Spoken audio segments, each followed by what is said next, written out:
Here's something that keeps workers quiet about safety hazards even when they know they're at risk: fear of retaliation.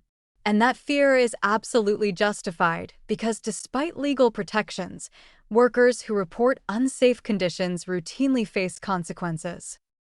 Retaliation takes many forms. Sometimes it's subtle. Your schedule suddenly changes to the worst shifts.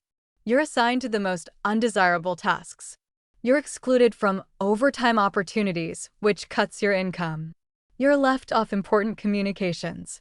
You're socially isolated by management and other workers who've been told you're a troublemaker.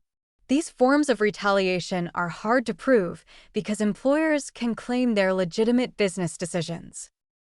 Then there's blatant retaliation: termination, demotion, suspension, written warnings that create a paper trail to justify eventual firing.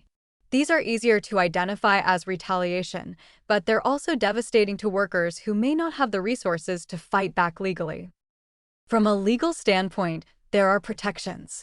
OSHA prohibits retaliation against workers who report safety violations or refuse unsafe work.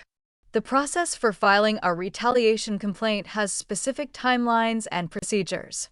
If you can prove retaliation, you may be entitled to reinstatement, back pay, and other remedies. The burden of proof in retaliation cases involves showing that you engaged in protected activity, like reporting a safety violation, and that adverse action followed in a timeline suggesting connection. But here's why these protections often fail in practice. Litigation is expensive and time-consuming. Most workers can't afford lawyers. Even if you eventually win, you might be unemployed for months or years during the legal process. Employers know this. They know they can outlast most workers financially. And the fear of this process prevents reporting even when protections theoretically exist. What can workers do strategically? Documentation becomes absolutely critical. Before you report a safety issue, create a paper trail. Use official channels, file written complaints, send emails, use company reporting systems that create records. Document the unsafe conditions with photos if possible.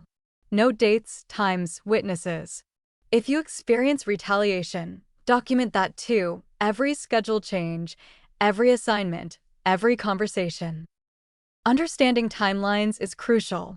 Retaliation complaints to OSHA must be filed within 30 days of the retaliatory action. Miss that deadline and you've lost your legal recourse.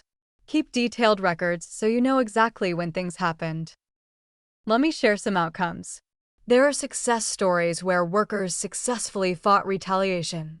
They documented everything, filed complaints promptly, got legal representation, and eventually won reinstatement and back pay. These victories matter.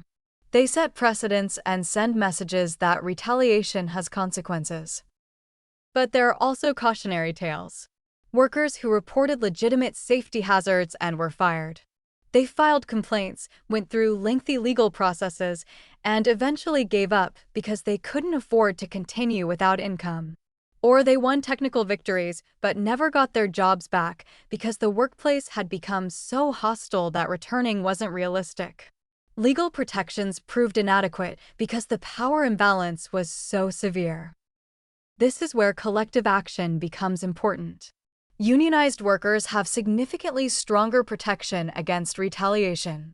They have union representatives who can't be fired for advocacy. They have collective bargaining agreements that provide additional protections. They have the union's resources backing them in legal fights. An individual worker versus a corporation is a mismatch. Workers collectively have actual power. The bottom line is this: workers shouldn't have to choose between safety and their jobs. But in reality, many do. And until enforcement is stronger, penalties are more severe, and power imbalances are addressed, retaliation will continue to silence workers who see hazards and want to speak up.